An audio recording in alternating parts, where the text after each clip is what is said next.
अनुपात, अनुपात और समानुपात का पार्ट 2 हम पढ़ रहे हैं, पार्ट 2 में टाइप 4। फ्रेंड्स, जैसा कि इससे पहले हम इस टाइप जो सवाल लिखा आपके सामने, इस पर दो टाइप के सवाल होते हैं।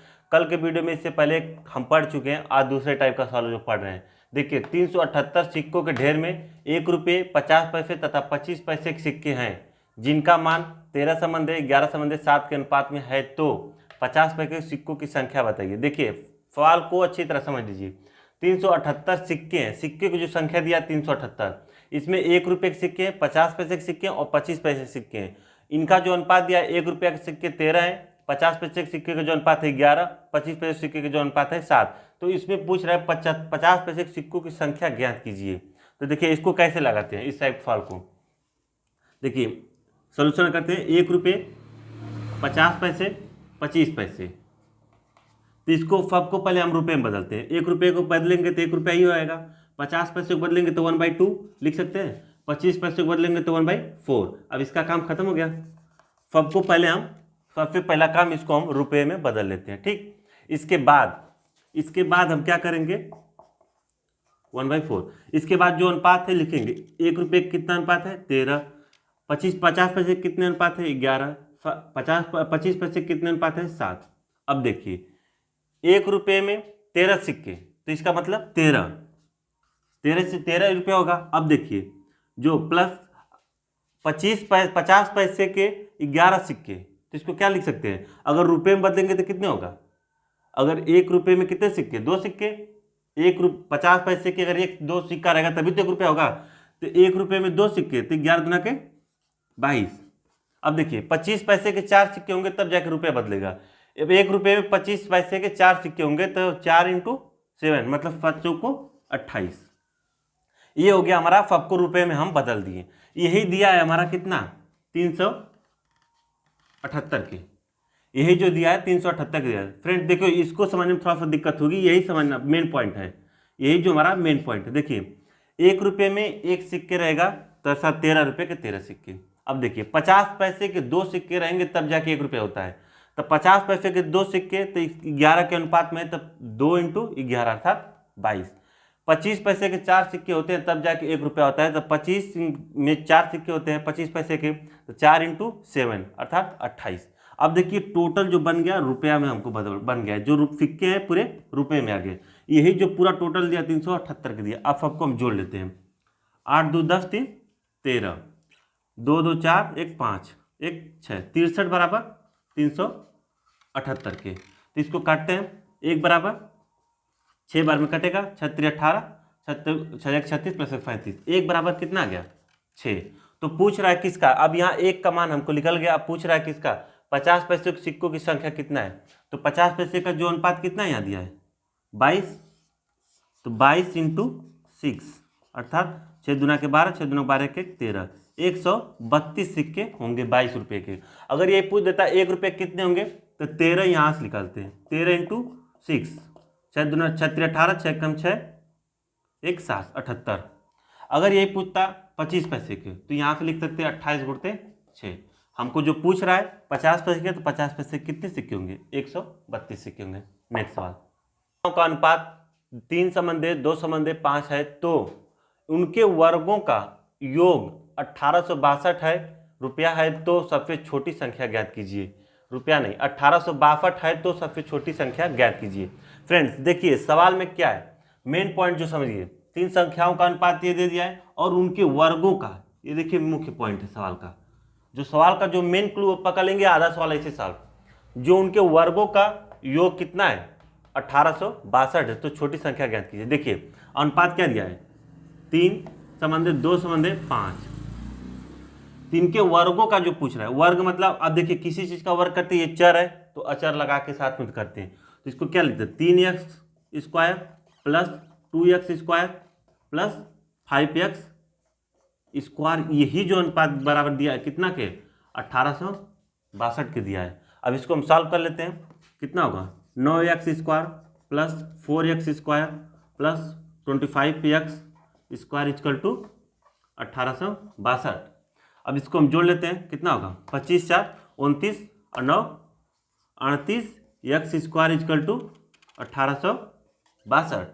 अब 38 से इसको डिवाइड करते हैं, एक्स स्क्वायर बराबर क्या होगा 1862/38 कटेगा 49 49 बार में, तो एक्स स्क्वायर बराबर 49, तो एक्स बराबर कितना 7।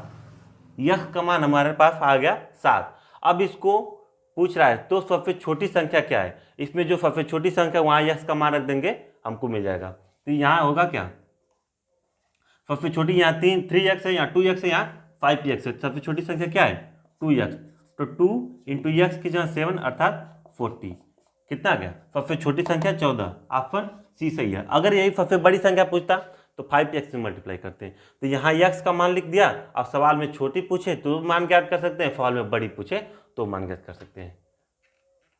40 रुपये की धनराशि को ए, बी और सी में विभाजित किया गया है, जिससे ए और बी के राशि की अनुपात 6:5 है और बी और सी की राशि का अनुपात 10:9 है, 10:9 है। तो सी का हिस्सा ज्ञात करें। फ्रेंड्स, ए और बी का अनुपात दिया है और बी और सी का अनुपात दिया है, तो इसमें सी का हिस्सा पूछ रहा है। इसमें कुछ नहीं करना है, जो ये बेसिक जो सवाल हम बताए थे रेशियो ऑफ प्रोपोर्शन का, उस पर आधारित है। देखिए इसमें क्या कह रहा है, ए संबंधे बी का अनुपात दे दिया है कितना 6:5 और बी संबंधे सी का अनुपात दे दिया है 10:9।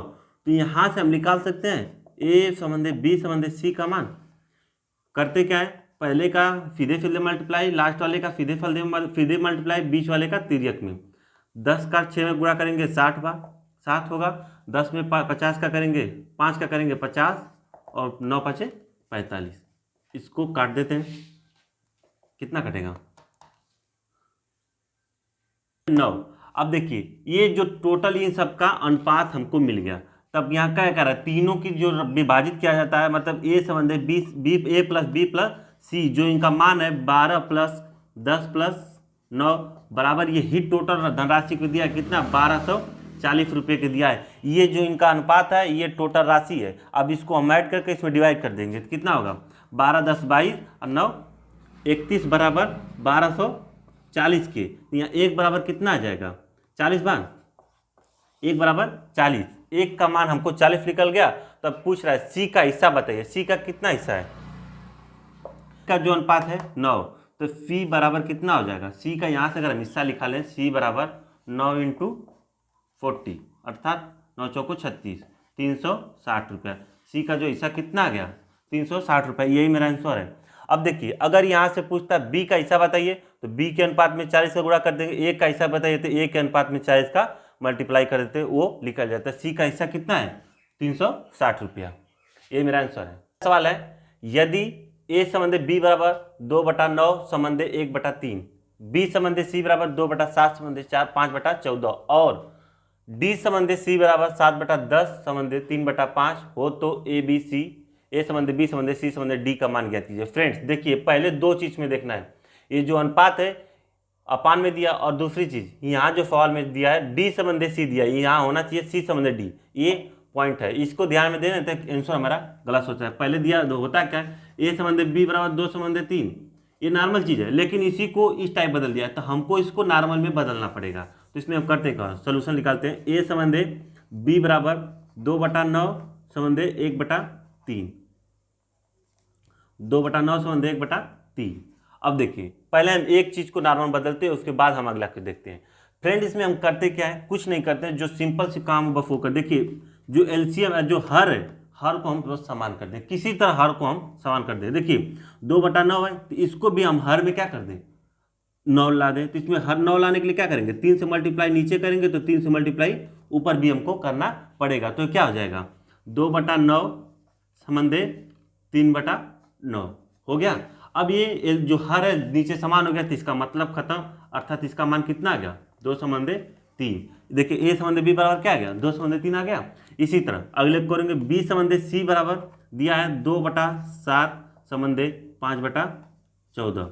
अब देखिए इसका भी हर हम समान करते हैं, तो इसमें क्या करते हैं, ये देखिए 5/14 दिया है तो इसको हम 7 को 14 बना देते हैं किसी तरह। तो इसमें 2 से मल्टीप्लाई नीचे करेंगे तो 2 से मल्टीप्लाई भी ऊपर भी करना पड़ेगा। तो ऊपर क्या हो जाएगा 4/14 संबंधे 5/14। और इसी क्या करते हैं, अब नीचे हर समान रहेगा तो नीचे 14 का मतलब खत्म, तो इसका अनुपात कितना हो गया 4 समंदे 5। अब इस वक्त देखिए डी समंदे सी, डी समंदे सी का मान दिया है 7 बटा के 10 समंदे 3 बटा के 5।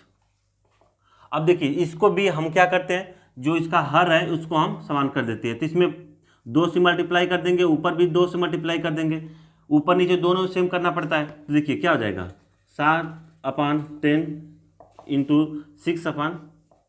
देखिए दोनों का जो हर है समान हो गया, तो इसका अनुपात कितना हो गया 7 समंदे 6। अब देखिए फ्रेंड हमको सवाल मिल गया ए समंदे बी बराबर 2 समंदे 3, बी समंदे सी बराबर 4 समंदे 5। अब देखिए यहाँ लेकिन चेंज है, डी समंदे सी बराबर दिया है 7 समंदे 9। तो इसको हम इसको करेंगे क्या, सी समंदे डी, तो सी समंदे डी बराबर क्या हो सकता है, इसको पलट देंगे तो 6 समंदे 7। अब देखिए हम अपने पुराने मेथड पर आते हैं, इसको निकालने के लिए क्या करेंगे। देखिए ए समंदे बी बराबर दिया है हमको 2 समंदे 3, बी समंदे सी बराबर दिया है 4 समंदे 5, 4 समंदे 5। अब देखिए अब यहाँ सी समंदे डी होना चाहिए, तो यहाँ डी समंदे सी दिया, इसी के लिए हम चेंज किए सी समंदे डी किए। तो यहाँ सी समंदे डी बराबर क्या हो सकता है 6 समंदे 7। ये मेरा आ गया पहले की तरह। अब इसको हम निकाल सकते, देखिए यहाँ ए का मान हो गया और यहाँ ए का मान हो गया, तो यहाँ निकल सकता है ए समंदे बी समंदे सी समंदे डी का मान।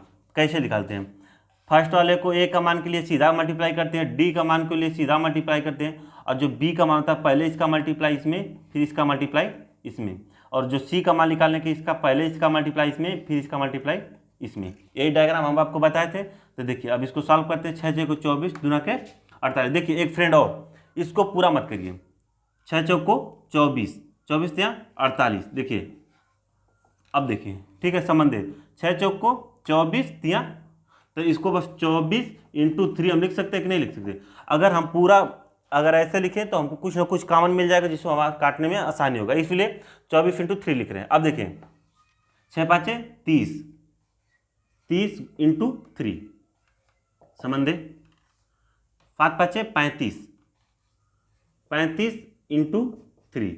देखिए सब में इसमें भी देखिए इस अनुपात में देखिए 3 आ गया, इस अनुपात में भी 3 आ गया, इस अनुपात में भी 3 आ गया। तो ऐसा करें कि हम 48 में भी 3 लिया दें, तो इसको क्या करते हैं 16 3 48, 16 इंटू 3 लिख सकते कि नहीं। तो इस अनुपात में भी 3 आ गया कि नहीं आ गया। अब देखिए 3 3 सब में से हम क्या कर दें, काट दें, अनुपात में जो सेम होता है उसको काटते हैं तो है। अब क्या गया 16 समंदे 24 समंदे 30 समंदे 35। अब ये कटेगा नहीं, तो हमारा ये समंदे बी समंदे सी समंदे डी का मान निकल गया। फ्रेंड जो देखिए यही जो एग्जाम यही चीज़ हमको शॉर्ट टाइम बचत करती है। अगर हम सबका मल्टीप्लाई कर देते फिर सबको काटते कोई फायदा नहीं, लेकिन हमको मल्टीप्लाई करने से भी बच गया, काटने से भी बच गया। देखिए तो इसको लिख दिया हम 24 इंटू 3, 30 इंटू 3 और 35 इंटू 3। जो 48 को इसको बदल दीजिए ऐसा कि जिसमें 3 का मान आ जाए, तो 4 3 48। अब सब में से 3 3 काट दिए, तो यहाँ 16 बचा, यहाँ 24 बचा, यहाँ 30 बचा, यहाँ 35 बचा, जो कि आंसर आ गया, मान आ गया। यही मेरा आंसर है। अब देखिए जो यहाँ दिक्कत थी, बस हमको इस टाइप के सवाल में कुछ नहीं करना होता है, जो इनका हर है किसी तरह इनके हम हर को दोनों को समान कर दें, और जो नीचे वाला हर है काम खत्म हो जाएगा, तो जो ऊपर वाला था वही मेरा बच जाएगा। अब जो ये मेरा नॉर्मल चीज़ आ जाएगा तो हम फिर जानते हैं कैसे निकालना। तो आज के वीडियो में मेरा यही तो, और फिर नेक्स्ट वीडियो में देखेंगे। Thanks for watching.